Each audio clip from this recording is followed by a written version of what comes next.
The reason why it's important is because it gives us a place that we can get together to enjoy each other's company, to have a place to escape from where we're at. We get help, they listen to our problems.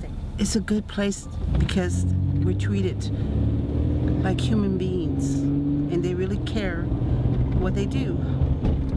My wife Amy and I went and visited the sanctuary on what was a dark and gray afternoon, and when we walked in the sanctuary, the first thing that we recognized was the staff. And while the staff, yes, is comprised of social workers, what they really were warm and caring and compassionate and interested and engaged, what we called miracle workers. And we talked to many of the people on the staff, and to a person they said how blessed they were to work at Sanctuary, which really struck my wife and I in a very emotional way, because we were thinking that the women and children that make their way to Sanctuary were the ones that were blessed, when in fact that's not how the staff sees it. They see it as a true calling, that every day they get to work with these women and children, and every day they get to look in the face of God. We offer food. We have a food pantry back in the back that we're able to give out to, but we get that from the food bank, a lot of the food from them. Last year the sanctuary served 1,500 people, 1,500, and really giving them their self-worth back, their dignity, their confidence. I asked some of the staff members if they had more resources, would they expand and serve more people? And they explained to me that the size and, if you will, the coziness of Sanctuary is part of its effectiveness. And if they had more resources, they would likely open another sanctuary. I then asked them, would they think that they would draw from the sanctuary and cut down the numbers if they had a second location? And they looked at me straight in the face and said, we could have 3 more locations and each one would serve another 1,500 people. That was incredible to my wife and I. It is my calling, and I've worked with the homeless for over 20 years, and it is what I am supposed to do. All the way from a toothbrush, all the way to housing and clothing and different necessities like that, to some needing psychological help as well. We don't see any one story the same. There is no one face of homelessness. Some of the women that come to us are couch homeless, going from friend to friend or neighbor to neighbor and spending a night or two on a couch. Some of them are traditional homeless. Some of them have just had a terrible life event. Maybe it's the fire in the house, or lost a job, or lost a spouse. Whatever it might be, they found themselves in a situation. All of our programs try to teach self-sufficiency as much as possible.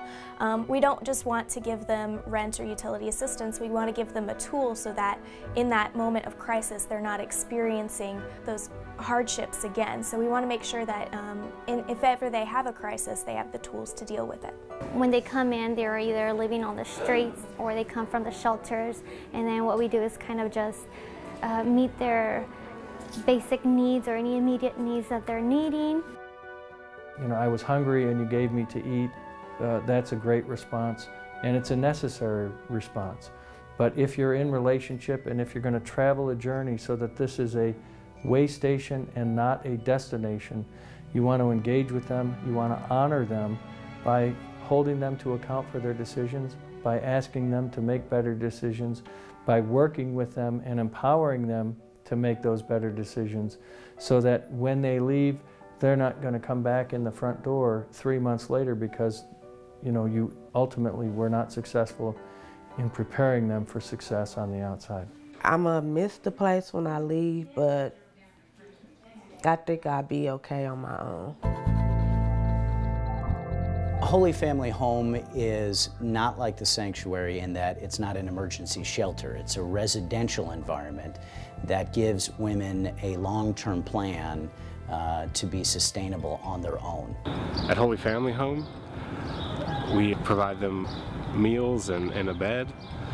which gives them that peace that they have a safe place to go. But then the families are strengthened by working with the case manager and planning for that future. It's not just the fact that people need a place to live and that they need food. They need help, you know, talking with someone. They need help like with a counselor. They need help with school. They need, you know, they need spiritual classes. They need so much more than just the basic living in a shelter. That's not what we're about. We're about bettering themselves and having them better themselves. Not us doing it for them, but they reach out and do that for themselves. The Holy Family Home is a place for people to come that have gotten down on their luck. They're homeless women and women with families, and we have all sorts of women here. We have high school students here. We have 55, 60-year-old women here. We have people with master's degrees. We have people that need GEDs. So it's just a place for people to come and start over. This is a place that helps you get on your feet when you have nowhere to go. Our visit to Holy Family Home really had a profound impact on my wife Amy and I. The first young woman that we met was a teenager that was adopted when she was 5 years old from Russia to a family in California. This family at some point determined that either they didn't want her any longer or couldn't afford her any longer and put her up for adoption again. As we understand it, she was then adopted by a family and moved to Oklahoma. And a very similar thing happened again, where she was either not wanted or neglected, and she found herself alone again as a very young teenager, essentially homeless, what they call couch homeless, hopping from acquaintance to acquaintance's home, sleeping on their couch with no income, no prospects, dropped out of school, and really alone. I heard about this program from my teacher, Miss Heather, up at Del City, and she got me into this program. She's working towards a degree and doing very well. That's a perfect example of how they help someone who really doesn't have anywhere else to turn. Amy and I spent some time talking to an absolutely incredible woman, mother of two small children that were with her at the Holy Family Home. A little boy, a little baby, and a little girl. Little girl spent most of the time that we were there carrying that baby around in her arms.